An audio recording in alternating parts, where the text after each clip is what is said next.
I am really excited to start this new year with you all. 2023 is going to be an amazing year.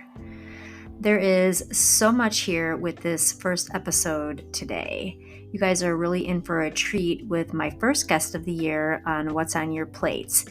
Kealah Parkinson, also known as Coach Kiki, is gracing this space today with just a plethora of knowledge.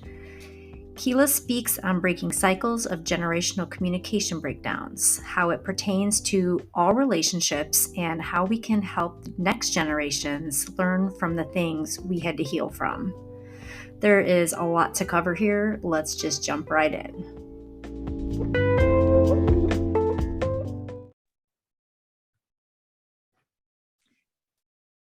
Hey everybody, welcome back. This is your host Sarah of What's on Your Plates, and I am here today with Kealah Parkinson, also known as Coach Kiki. She is a communications coach, and when you are confident, focused, and authentic with your message, you are a magnet to those you wish to attract. That is her coaching philosophy, and she has helped many reach that mindset. Welcome, Kealah. Thank you, Sarah. So nice to be here.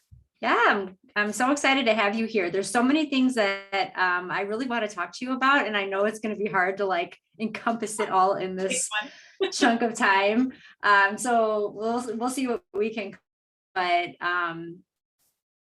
communications coaching, I guess, since I've mentioned that already, give us just an idea of what that actually is. Yeah, because it's a very generic kind of phrase, right? You can talk about anything, and people have ideas of what they think it is going to be and what they want it to be for them. But really, in a nutshell, I teach people how to cycle out of fight or flight in the moment. And it's very fun. I love that. And so really, if you're in business, it's about speaking with confidence. It's about doing the next new tier of, trying and testing yourself and growing in your business. If you're in a family situation, right? You're a parent, for example. I work a lot with parents these days. Then it's about being able to think differently as you're communicating with your kiddos than maybe you were parented, and kind of maybe breaking cycles, doing things differently generationally. And so again, communicating with confidence by not being stuck and locked in fight or flight. Wow, that's amazing. I think that pretty much everybody in the world can relate to that and benefit from what you're teaching, because I feel like we do get trapped in the same cycle of things all the time, and breaking free of that is something that requires work if you expect to have a different result. And I'm interested in the way you talk about learning to change your brain. How does that work exactly? I mean, to me, when somebody says change your brain, I mean, I know that we can learn things differently and approach things in a different light, but changing the way your brain actually is utilized or absorbing information in a way to then put it back out is an interesting topic to me. Mm-hmm. Obviously, it's very fascinating to me. I've got my life's work around it now, right? I love that because when I was growing up in the 70s and 80s, there was this whole concept. It was what now we refer to as fixed mindset. This idea that we're born with a certain IQ and we achieve this certain level, or maybe gifted or maybe behind the curve or whatever. And then that's it. And that's your potential. And, you're expected to do certain things, and you're either living up to your potential or you're not, but you don't have really any control over it. That was the whole concept. It was how education was based. It was how my education was framed. And now, of course, we know, thanks to Carol Dweck and others, so much insight about this idea that brains continue to grow. There is neuroplasticity. There is neuroplasticity even with trauma, even with Alzheimer's, even with aging in general, right? There is neuroplasticity with autism even.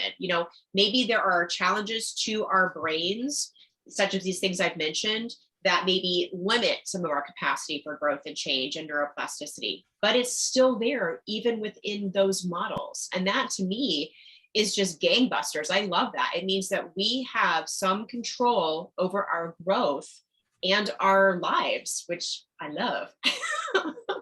Yeah, I think that we really can get stuck in the mindset of, well, this is what it is, and this is the cards that I've been dealt, but no, that's not the case at all, is it? Yeah. And it's, to me, it was highly depressing when I thought this is all there ever is. My mindset was often like, I'll never be good enough. I'm never going to meet whatever that potential was someone else assigned me, you know. It was very fatalist. And so I lived with a lot of depression myself personally, and with like diagnosed mood disorders, with OCD, you know, with a lot of things, because I was perfectionistic, thinking I had to be these certain things, and then also feeling such a limit of the things I did have control over. For me, it manifested as trying to be even more controlling over the few things I felt I had control over.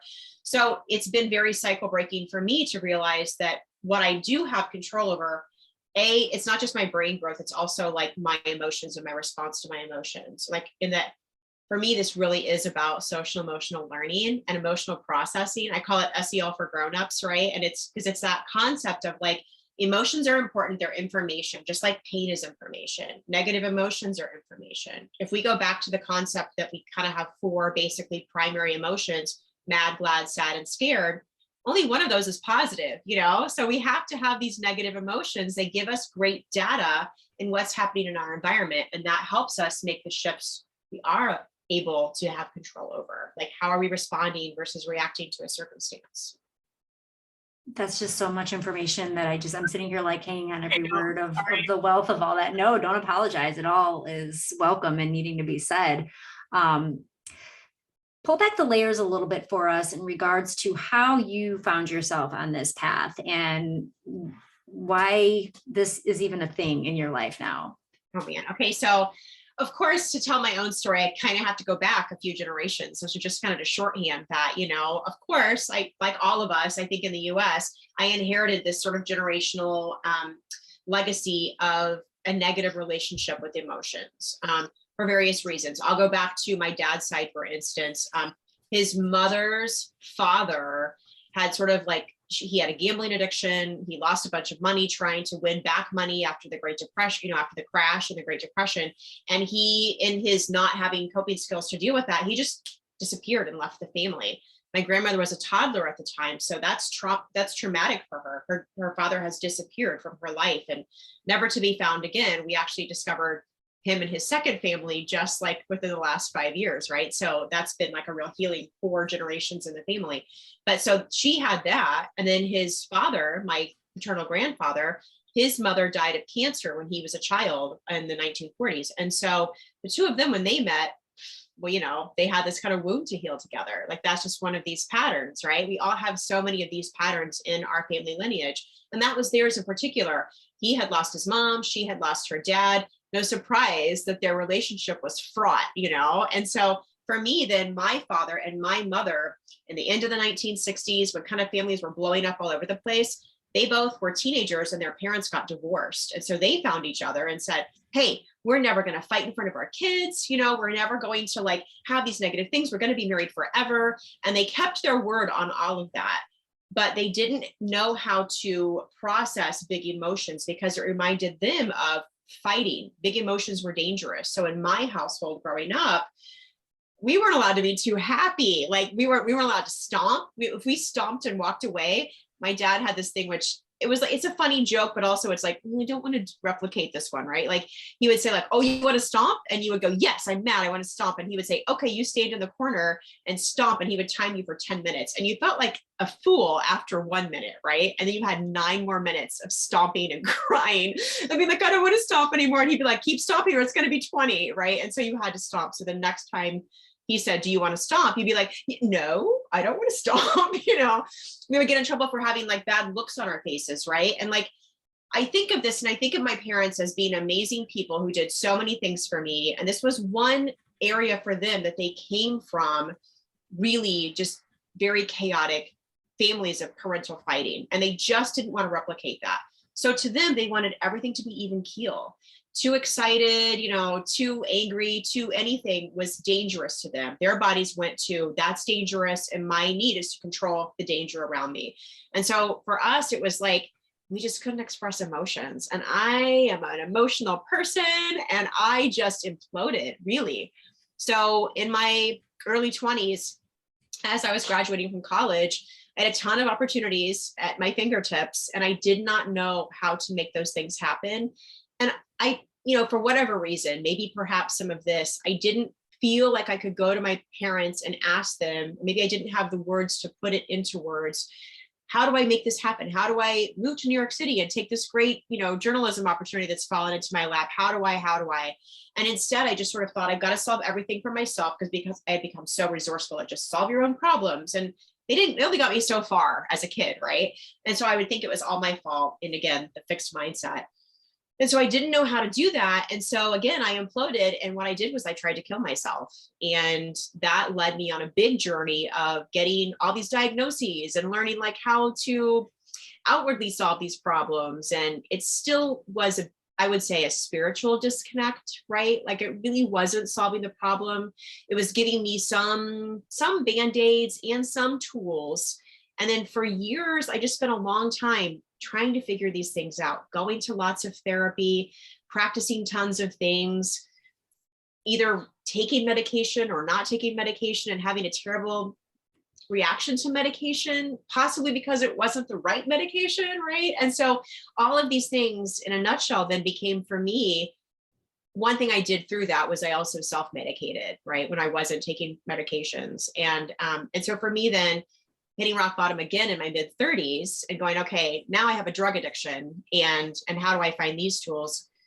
There was finally an overt spiritual solution that was presented to me through the 12-step program. And I had always had a spiritual something, some sort of guide.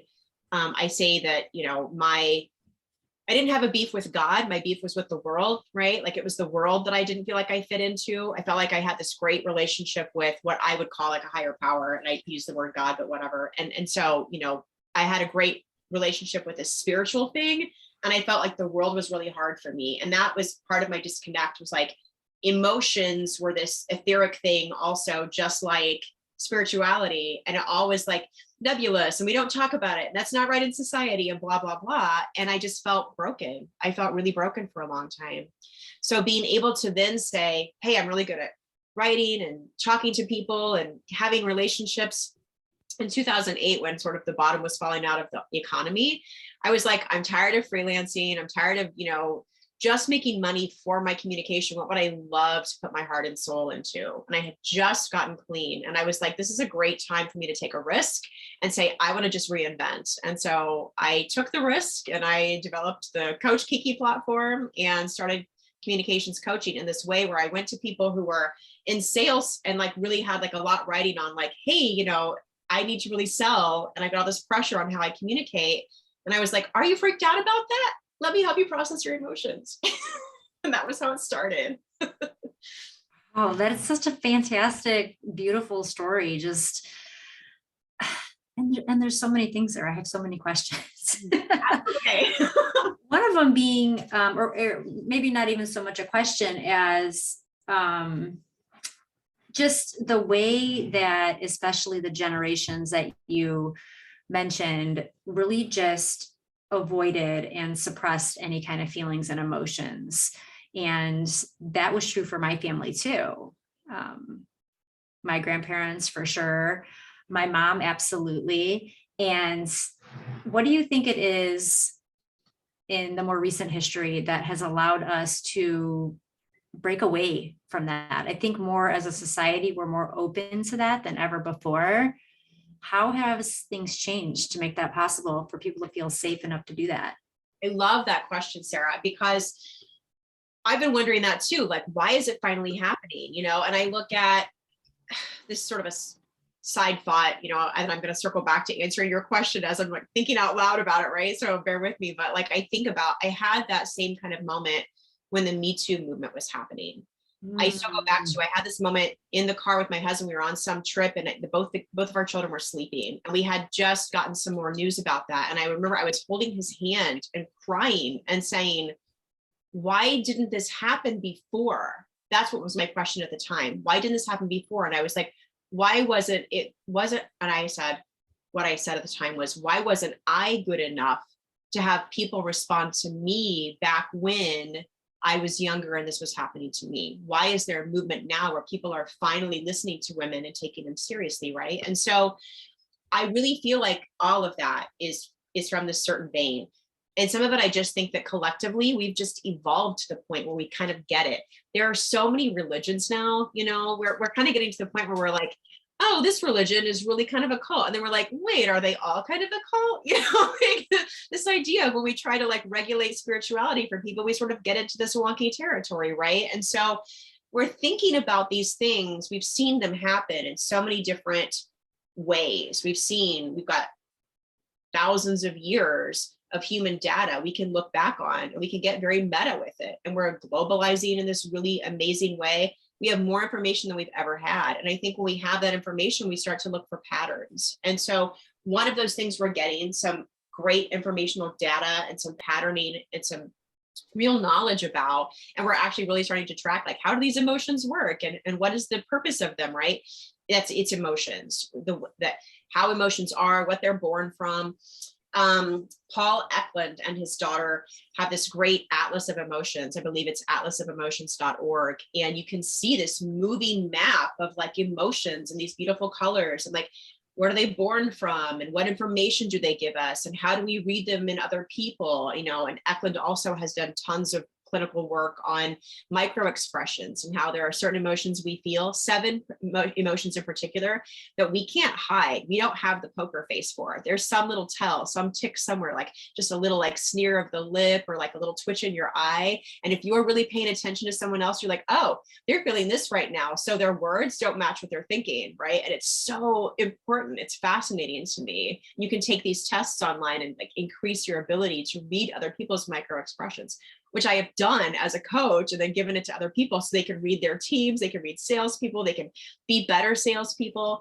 And for me, like, all of this is really, again, very much synthesizing to me as being a parent, because I'm a later in life parent, and I'm like, oh, how do we help the next generation? I get very excited about that part. Yeah, I would agree with you on that too. I'm very much encouraging to my son about letting him know that he can just be completely transparent and vulnerable with whatever he's feeling. And, it's a work in progress, and it changes based on the age that he is, of course. But for sure, I want a kid that definitely grows up to be a man that is in a healthy way presenting his feelings to the world, rather than suppressing them or using them as a tool, essentially. I have to tell you, one of the things that I have learned that has been the most informative to me as a person, as an individual, is working with men like my age and older. I honestly have to say that it has been such an honor and privilege to coach individual men and to have men be very raw and real with me. I do a technique that it walks people through something I call the BMT index, where we kind of break fight or flight down into its moving parts of our bodies, our moods, and our thoughts, right? And we walk through those things.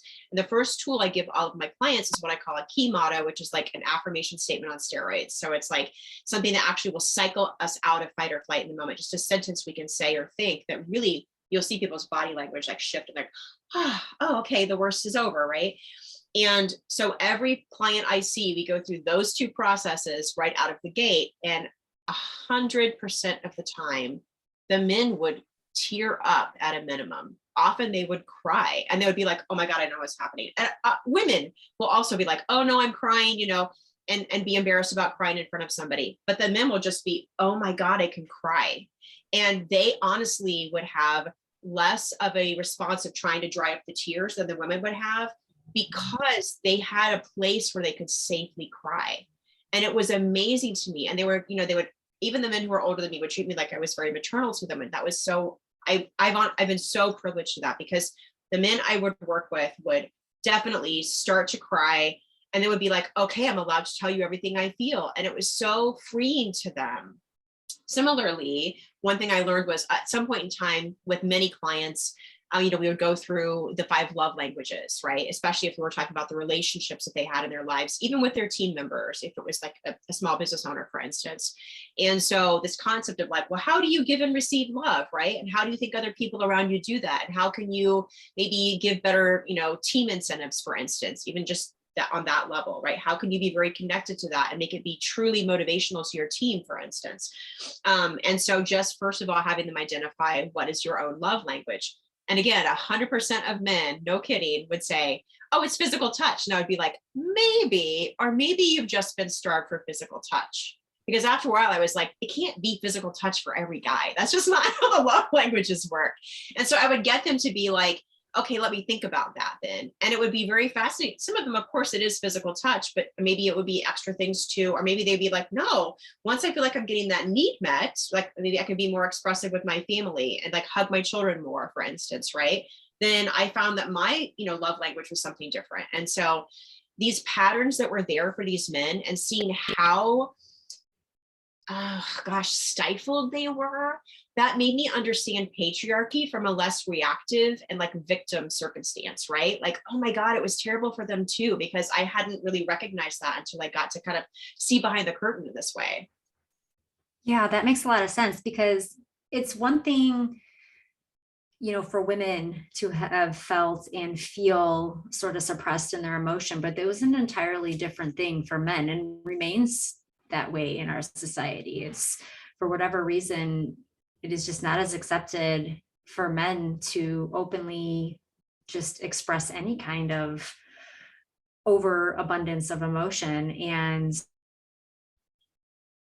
humanizing them a little bit, letting them know that they can also partake in all the feelings and all the emotions, I think is an amazing service that you're providing. And I mean, that really gets to the core of them being able to communicating their feelings and their emotions. And just, I've got to believe that in them giving themselves permission to do that is like a breakthrough for them for every other part of their life. Oh, for sure. And that would be so fascinating to me, because one of my, I'm a very big believer on, you need to have these checks and balances, right? I'm like, I think this is working. Anecdotally, it seems to be working. They're reporting, self-reporting that it's working, but how do we know it's working, right? And so typically whenever I've been working with somebody, even if they weren't somebody that a company had hired me for, I would ask them then to provide somebody who could be their touchstone, somebody we're going to check in with, maybe in a, their virtual assistant, their administrative assistant, their business partner, whatever, somebody we would check in with who would then be the person that would just give feedback. And I would ask one blanket question, and it would just be, with this person, since they've started coaching, what differences do you notice in them? And that would be it, right? And so if it was not, say, an employer who had hired me to work with their team member, then they wouldn't even know what we were working on. And so I loved getting that feedback and seeing how it matched, right? Like, it was so fascinating. There was one client I was working with who was very secretive. A lot of people would be very secretive about, even just working together. So I would never say who I was working with. I still don't say who I'm working with unless they have endorsed me publicly, right? And I don't even say who I have worked with, which is always interesting. I'll be like, oh, that's an old colleague, even to my family. But I remember working with somebody who has endorsed me since, and so I can share the story safely, who was, very much like secretive in the beginning about the purpose we were working together. Like, wanted the team to know I have a communications coach. We're working on all kinds of great things for the company and for the office, but there was this, the private reason was, I have so much anger. There are so many things I'm angry about, right? And I've got this resentment, and I need to work on that because it's getting in the way of how I'm talking to people, because I'm so mad about this particular circumstance that I feel no control over. So we did a ton of work, a ton of coaching. We did some mediation with like the whole situation, but again, a lot behind the scenes that the team wasn't aware of. And then the person they had identified, I remember like just being like, what do you see different in so-and-so? And the team member was like, I don't really know. It seems like the communication is about the same, but they're just less angry. And I was like, oh my God, I love it, because that was the main thing we were working on, And so that person thought they were giving me the wrong information, and it was totally the right information. That had to have been really affirming. Yeah. I was like, I'm so glad I have an outside metric. I really, really need that. Tell me a little bit about the spiritual disconnection you talked about. Yeah. So, it's interesting because, I've said I'm in a 12-step program, and it's really important to me to be connected to something that fills the God hole is the language that we use in 12 step, right? There's like a, something there that's missing, or we're not being so connected. And for my own journey, for sure, I was the kind of person who was like, God wants me to use, this is not, this is what I've been given. Like, my drug of choice was pot. And so I'm like, it's from the earth, and it's blah, blah, blah. And so, it definitely wasn't the only thing I used, but it was like the thing that I really had a relationship with, that I had to break up with when I went to rehab. I had to write a breakup letter to Mary Jane and be like, here you go. We're broken up, Mary Jane. But I, this God hole thing for me, it wasn't a lack of like feeling like I was good enough as a person. I had this strange sense that that my God, my higher power, my spirit, whatever, it's all the same to me, loved me for who I was. And that I had to act differently for humankind, for mankind in particular. I had to act differently. I had to beg forgiveness, for instance. I had to only say God was male, for instance, in the church I grew up in. I had to like do all these things that were so limiting to me, and that it was just this understanding that my God and I had that like, okay, you just do this for them right now. And this is what you have to do. But it was so unfulfilling that I wound up being like, why am I even here? And it became this existential malaise for me, just like, I don't even want to do this. And honestly, my thoughts can go there still, and then I go, oh, that's right. All feelings come and go. And I'm allowed to feel this way. And this too shall pass. And that doesn't become then just like this platitude. It's something I actually grasp and I can process it in that way. So I don't know if that's exactly your question about the spirituality that you're asking, but those are my first thoughts. It's super helpful. I'll tell you that, because, and something that you said there really resonated with me in that, I had to, you use the example of calling God a him, and you had, whether that is what it felt to be true to you or not. And that's really something that makes a lot of sense to me, because I have struggled with my own spirituality over the years, because the way that I was brought up, which was very conservative Lutheran, there's many things about those teachings that don't sit well with me anymore. And it's always put a question in my head of, well, what now? Like, what is my journey now if this isn't making sense to me? And I remember not long ago, somebody said to me, God isn't, the white bearded man hanging on the wall that everybody portrays him to be. God is whoever you need him or her, or I have a really hard time even thinking that, quote unquote, God is even gendered, quite honestly, but whoever that higher power is to you, they can be who you need them to be. It doesn't have to be anything really that anybody is teaching you or telling you or, trying to enforce in your life. So that made a lot of sense to me. That really kind of let me breathe a sigh of relief a little bit, because when you grow up in such a conservative school and church and family, and then you're pulling away from those types of, teachings, it really starts leading this question of what's happening with my life, what's, the path, and it can put a lot of fear in your mind about, you were told this was going to happen, and now you're not sure that it is. Yeah. So that's a pretty like Cliff Note version of, just without getting too deep into the spirituality of my own life, of where it was at for me. So that made a lot of sense when you just said that.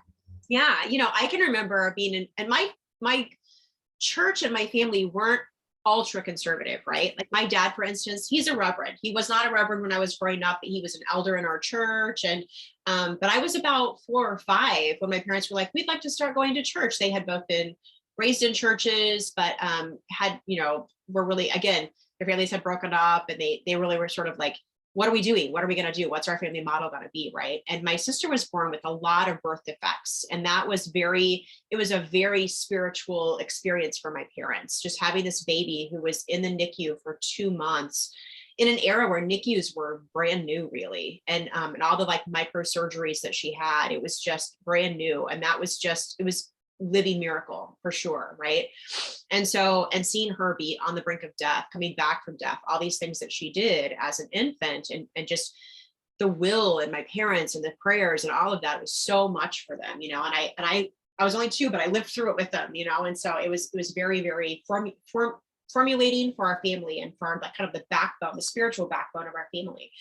So when they did find a church, I was part of the process. My parents were like, again, they were pretty liberal with that. And they were like, oh, we're going to pick a church that works for everybody. Right. And so that was kind of cool because we would visit a place, we'd come home, we'd be talking about it.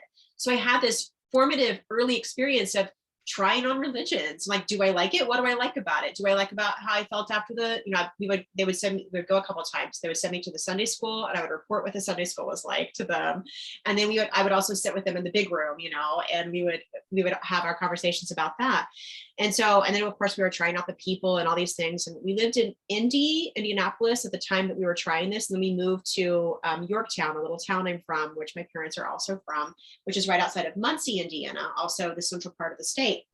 And so I had just these really disparate experiences, but they were all from within a Christian church, Christian Protestant church, right? So we tried all these different religions, but they were all Christianity and they were all Protestant Christianity. So it wasn't until I moved to Chicago that I was like, whoa, there's so much more than just Christianity, you know? And I was like, this is mind blowing. And I wanted to take that old, you know, lived experience of exploration that my dad had fostered in me. My dad, I say my dad in particular, because we had a conversation where he said, you don't have to be this religion. You know, he was like, you don't have to be whatever our family chooses. Your mother and I are going to join the church at first. You'll join and get baptized later when you feel like you want to. And then you don't have to stay this. I just want you to have a relationship with God. That's the most important thing to me. So I was like, oh, I can have my own relationship with God. And then when God became huge to me, my parents were like, whoa, you know, but still really interested. And so when my dad actually, his retirement career is being a reverend. When he was 60 years old and went into seminary, he took this Religions of the World class and he was like, oh my gosh, Kealah, you would love this. And we had these great conversations about it. Wow, that is so inspiring to me that your dad gave you permission to choose. Like that's not something that ever would have been part of my youth. It was never an option. You were going to Sunday school, you were going to church. And for me now it's created probably the atmosphere of I pull away from church and religion in order to actually feel closer to God. Yeah, a lot of people do. And it's interesting to me because the more I really connect with spirituality and have this grace and this permission, right? This self-permission to connect with people from all kinds of different diverse backgrounds and thinking, and to say that's not weird and different. That's actually great for me to have this huge pool of people that I explore and experience with. I meet so many people who are like, I have a deep relationship with God or higher power or universe or whatever. And therefore I will never go to church, you know? Right. Yeah, that makes a lot of sense to me, quite honestly. Yeah. So where in the picture of all of these things did you also become trained as a hypnotherapist? Okay, yeah. So let's see, it was about, I want to say 7 years ago, it would have to be almost 7 years ago, because my little guy was a baby. And my friend Randy Light, who is a hypnotherapist here in Northwest Indiana, and she has Enlightened Living Hypnosis, and she is a great person. And she had been my hypnotist. She had been my hypnotherapist. And we had a partnership for many years where if I had a client who, this still happens. I have clients who they need something deeper, right? The communications coaching is great. We have tons and tons of tools. I give them tons of resources. Those resources may include marital counselors, right? They may include therapists. They may include therapists who specialize in certain things, especially for their kiddos or their families, right? And then at one point too, I was working with Randy and saying, hey, I know this hypnotist, and they would be afraid. Sometimes clients would be afraid to go and meet a hypnotist and do all this stuff. And so I would say, I'm going to bring her in for a session. We're going to go to the place we normally meet. She's going to be there. She's going to do a rapid induction with you. And I will be there too. So you and I have a code. If there's something you feel is too freaky or you're afraid of, then you're going to either say the word or do the symbol. And I'm going to, jump in for you. And I will be the one to speak up for you if you feel like you're too afraid of that even, or you're afraid of hypnosis in general. And, you think something has happened. So it really created a safe place for people. And I would have a lot of clients who would say, I loved it. It was great, but I just want you to learn hypnosis. I just want to do it with you, because I would try to help them have a package if they wanted to move on and do more hypnosis with Randy. And they were like, I don't want to have to tell my whole story to somebody else. I just want to keep working with you. And I also had clients who would say, when are you going to become a therapist? And my answer to that was never. I'm not going to enroll in that schooling. I want to have the ability to work with the clients I want to work with, and so I will stay coaching. I'm not interested in becoming a licensed therapist. And there are so many amazing therapists in the region that I have great trust with, that I love referring to, and that I have used, right? And so I'm not doing that. But with hypnosis, I said to Randy at one point, I've had like 3 clients ask me the same question. And I said, do you train? And she said, I just decided I'm going to start a training program. So that was how that happened. Was I had 3 clients ask me. I asked her if she was ever going to do it. She said, I just decided the terms of it. And so I was in her beta class, which was totally fun. The synchronicity of that did not happen by accident. I'm sure things like that happen for a reason. So that's really cool that you have also that tool in your box, so to speak. And I know that sometimes there can be a lot of taboo around something like hypnosis, but I feel like it's more and more part of the conversations, at least the ones I'm having with people in general. And there really is so much that it can offer in way of healing and unblocking people to be able to level up and get past things so that they can gain self-acceptance and move on to just be more successful in whatever it is that they're pursuing. Yeah. And, the training was about hypnotherapy, not just hypnotism, right? Mm-hmm. So it's not stage shows and like planting suggestions. It's about this therapeutic process, which I definitely draw from, for me, a Jungian process of evolution and personal development. And so all my 3 keys to communication are based on that, this idea of first self-awareness, and then awareness in relationship using empathy, and then just accountability. And so I use those 3 keys for all of my teachings and my coaching series. And so the hypnotherapy also has that as part of a standard. Right, absolutely. And then also as a level 2 Reiki master. Yeah. You just keep adding to it. That's cool. What's funny was the Reiki actually came first. So this is when I was in my early 20s, my mid 20s, and I moved to the city.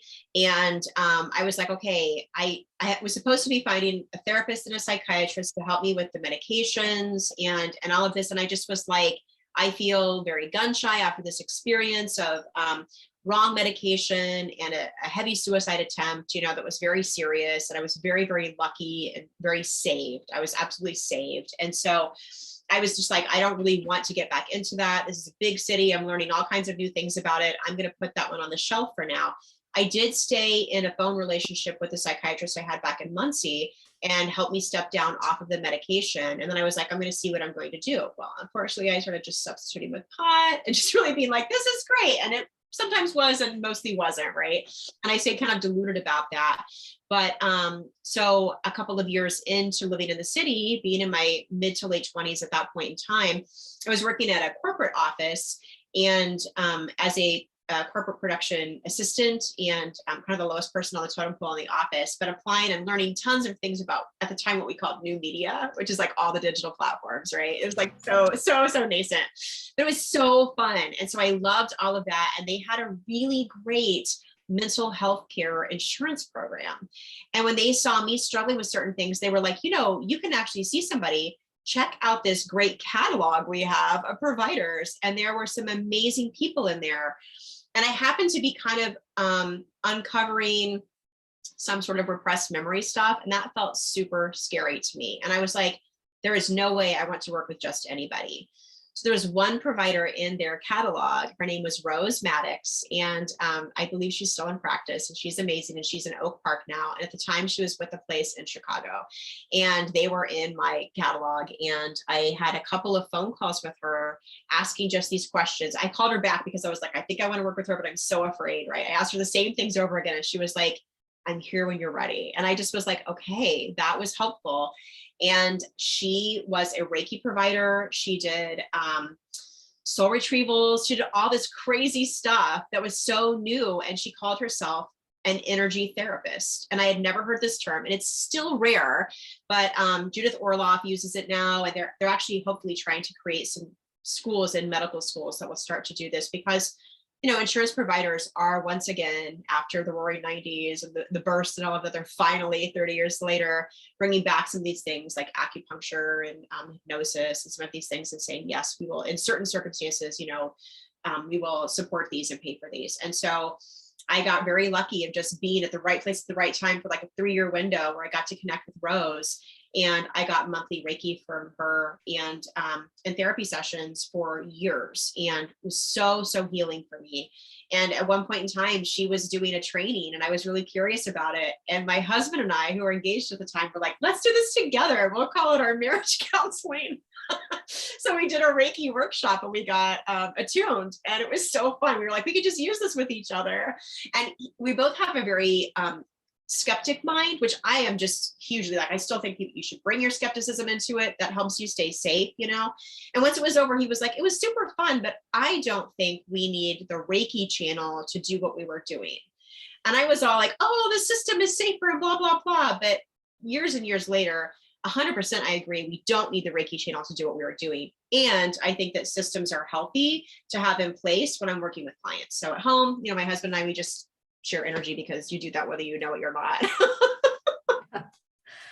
I mean, it's just so cool that you have all of these specialized techniques for your clients and the people that you're helping. And you said something a minute ago about, she was doing and suggesting all of these crazy things, but I guess to me, they're the least crazy of all of the options in regards to healthcare and taking care of yourself.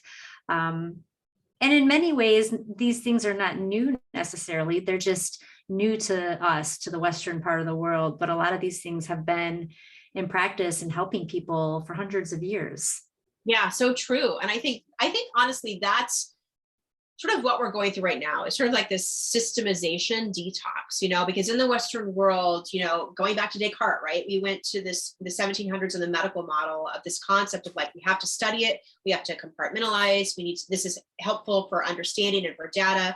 And we just got more and more and more like that. And so if anybody has ever read or heard about the Red Book by, Jung's Red Book, where he was giving these speeches on these systems, then he was going home and having these channel downloads on like these, dream connections and things that were so, quote, out there compared to the system he was teaching. And he was like, I don't want to get sick because I believe in the systems, but I also know the systems are limited, and that was how he made his peace with it. And I just feel like we sort of come full circle from that, where we really did systems to death and to our detriment.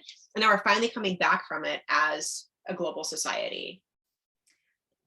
Kealah, I could really go down all kinds of rabbit holes with you, with everything that you just said there. And maybe one day we'll do that. But I want to give you space to talk about your coaching particularly. And I want our discussion to definitely include how you help people and what it means to pull all these pieces of the puzzle together to meet people in a place where they're at so they can get to where they want to be.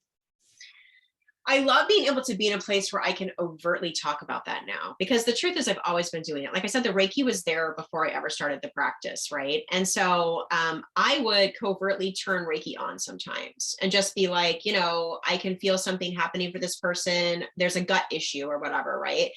And with my cynical mind, I'd be like, or my skeptical mind rather, I'd be like, that could be or maybe not. I'll just turn it on just in case, and I'll send the best intention, and it is what it is, right? And I was like, eventually people started really understanding more about Reiki and people were using it more often. And so then I was like, okay, I'm going to go to another level of certification. And as I practice this, I'm going to really talk about it with my clients and let them, be deciders. Do they want this or not? And then it was testing the waters in some ways, which was very interesting, and figuring out was there a good way to do that as a system? So the fact is I still just continue to just sort of conglomerate it all together and to have it be kind of just how I connect with people. So reading the body language, reading the micro expressions, using the intuitive feelers, having Reiki on or off, or just that energy channel, being conscientious for me about am I taking their stuff with me or am I not? I've done so much work with people who themselves are maybe massage therapists or spa owners, or, any kind of esthetician, or, those kinds of like kind of pseudo healer practitioners, or even healer practitioners, and to be like, how are you setting your boundary? How are you detoxing from someone else's stuff, right? How are you being very conscientious about that? Because that's also a part of communication. It's that esoteric part that I just love that we can all talk about now, because for me, it really has all been there. Like I was 3 years old in 1976, the bicentennial, running around a trailer park called Freedom Acres in a pair of bell-bottom pants that my mom made out of curtains that were red, white, and blue, right? With my little 3-year-old hair flapping in the wind. Like that is my spirit. That's who I am. And I'm like, now I can be that person. I don't have to don the business jacket every single time. Take the mask off. Yeah, right? Yeah, that's little Kealah. Well, I just think it's amazing, just all that encompasses of you and who you've become based on everything that you've been through. How are you including all that you've been through in the way that you parent, and also homeschool, by the way, which is just another amazing layer of awesomeness? Thank you.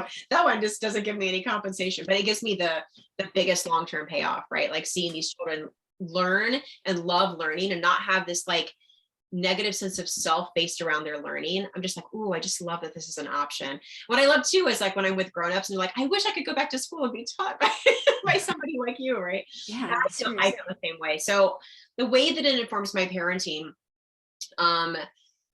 is, oh gosh, when I first became a mom, I was like, oh my gosh, I'm a fraud. I'm a total fraud. Like I can't coach anymore. Like I thought I had this down and I don't really, because so many old habits were coming back. Right. And so I really, again, had to take that deeper look at self and be super, super honest. And I found some great guides and teachers in that. And now there are so many people. I mean, if you just Google cycle breakers or cycle breaking mom or cycle breaking parenting or breaking the parenting cycle, like there is just a plethora of stuff out there now. And I'm so, so grateful for that.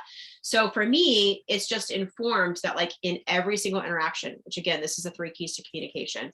In every single interaction, I want to employ the first and second keys and the third of accountability. The first being self-awareness, the second being empathy for myself and others. And that third piece is accountability. So in every single interaction, I'm employing those things. And that's my challenge over and over and over. Just yesterday, my husband was doing something, it was an old pattern. I snipped at him. He got really mad at me and I just shut down. And I was silent for 2 hours. And I'm in my head being like, this is one of the 4 horsemen of the apocalypse. You cannot freeze him out, and then being like, okay, I hear you. I'm not going to do it forever. This is how I don't yell at him, just like back and forth for like 2 hours in my head, like really being so like trying not to be triggered in the old ways, and by the evening we were taking the kids to see the Nutcracker, and on the car, I just like trigger it again. And I was like, I'm shutting down again. I'm going to be nice, talking to the kids and being like, this isn't about you. I'm mad at daddy. It has nothing to do with you guys. Even if we're talking about parenting, it's not your fault. And I love daddy still, and it's so much to do in the moment. And it feels so doable to me now after 10 years of practice, because I've been a mom for a decade. Oh my gosh, I think all that you just described with that interaction with your husband was like a really advanced way of when a lot of us say, let's try to respond and not react. Yep. And that's it. And that's totally in a nutshell. And like, so then this is the best to me. This morning, my husband was like, okay, we both have a work break, let's sit down with some coffee at the table and let's talk about yesterday. And I was like, A+ for being the one to do it. Cause I was like, ooh, I do not want to have to be the one to do it this time. And I was like, this lets me know that we really are like in sync with like trying to progress forward, because it's a goal for both of us to identify, first of all, what are our old habits. And then this is a new step for us. We're both trying to be like, oh, that little boy or girl didn't get their needs met in some way. For all our parents' best intentions, this is the thing that was lacking that we have to then figure out how to give ourselves. And it feels really good to be in a place where I can go, oh, that happened. And I don't have to hold a grudge against somebody for it. It feels so amazing. I think it does. I'm turning 50. No, that sounds like a magical relationship. I mean, the progressiveness of that type of connection, and to be able to say, and especially have the man, and I don't want to gender it. marriages either, but stereotypically, he would have not been the one to initiate that conversation.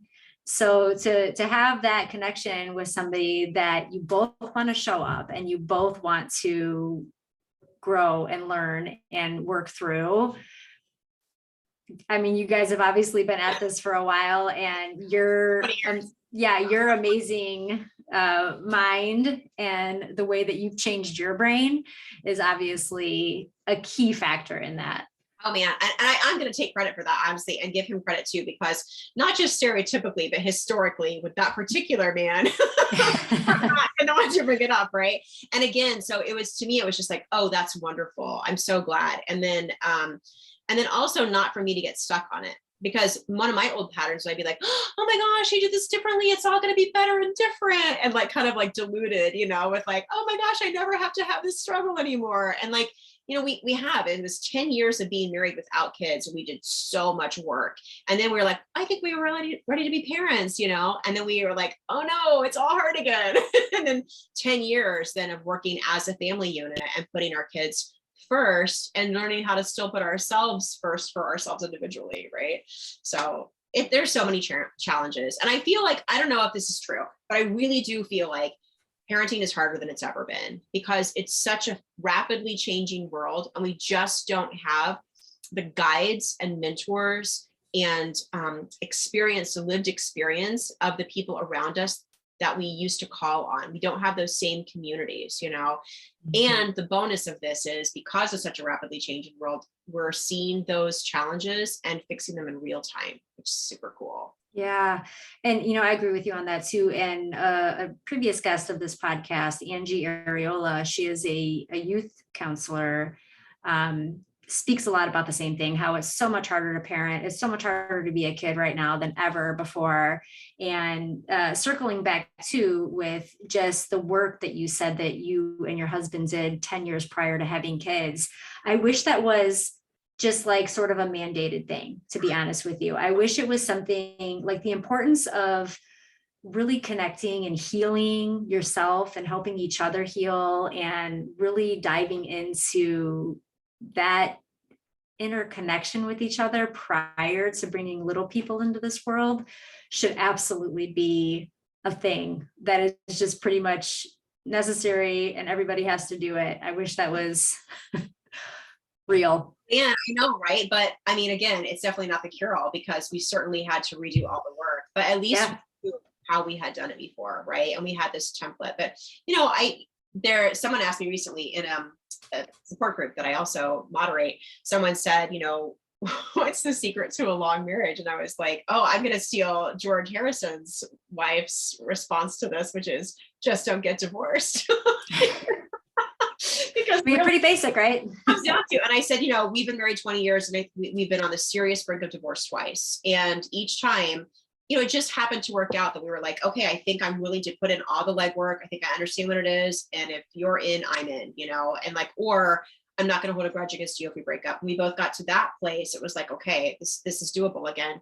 And I just think that's the reality of just like, it's not a prison. And if you want to keep working at it, it can be done, but it's not easy, and nothing is. I think neither one of those choices is easy, to stay or go. And it's really, for me also, I got that template of like taking medications. I would have to look at like, what are the things I'm trying to fix? What are the long-term effects? Which one outweighs the other at this point in time? And it's the same thing for like stay or go in relationships for me. Yeah, for sure. I mean, choose your hard, right? That's really what it comes down to. It's hard to stay and it's hard to go.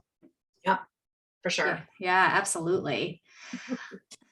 This conversation could literally go on for days, because I just feel like there's so much to talk to you about, but I want to be respectful of your time. Kealah, tell us where we can connect with you and how we can find you and work with you. Okay, so I do have a website, CoachKiki.com. You can email me directly at ask@CoachKiki.com. It's KIKI. And there is a coaching eligibility quiz there. So if people go and they check out the main page, you go to what I do, it says coach, And then there's a thing that says, if you want to work with me, click here, and you can take that quiz and you can find out, if coaching is right for you, because it sends me your responses and I connect with you right away. And then I also have that parenting newsletter that's going out now, which I love it. It's my heart and soul right now. And so it is buildbetterhumans.substack.com. And it's got my podcast on mindfulness, and it's got access to my website, and it's got all kinds of thoughts, and it's got some content coming out from a book I'm working on called 365 Days of Mood Tools, which is really, it's the tools that I have used to help manage all of my own mental health consumer challenges, to get to the point for me where I don't use medication. Again, I did that with guides, with, therapists, counselor, practitioners, making sure that that's the case, and also checking in. I still see these people sometimes. I still check in, like their annual appointment, to be like, how are you doing? Still go without meds, because to me, that's super important. So, but I do think it's doable depending on where you are in your crisis and your journey. And I think that no matter where you are in your crisis or your journey, having that little daily devotional in your pocket that says there are tools you can use, and you have some, again, control over your response and what you're growing and doing, is really, really important in eradicating the mental health crisis that we are in right now globally. That was just so magical to hear you speak on all that. And I'm so excited to just watch everything that you're putting out into the world. And I think you might be hearing from me to partake in the coaching that you offer, because, I don't know, I certainly don't know everything about anything. And this conversation today has really emphasized how much I feel like I could probably benefit from what you offer. So thank you for just sharing everything that you did today. Thank you. This was really fun. I really loved this conversation. I love talking to you. Yeah, it's so much fun. Maybe we can do it again sometime. Thank you for everything that you shared today, and we'll look forward to talking to you again soon. Thanks.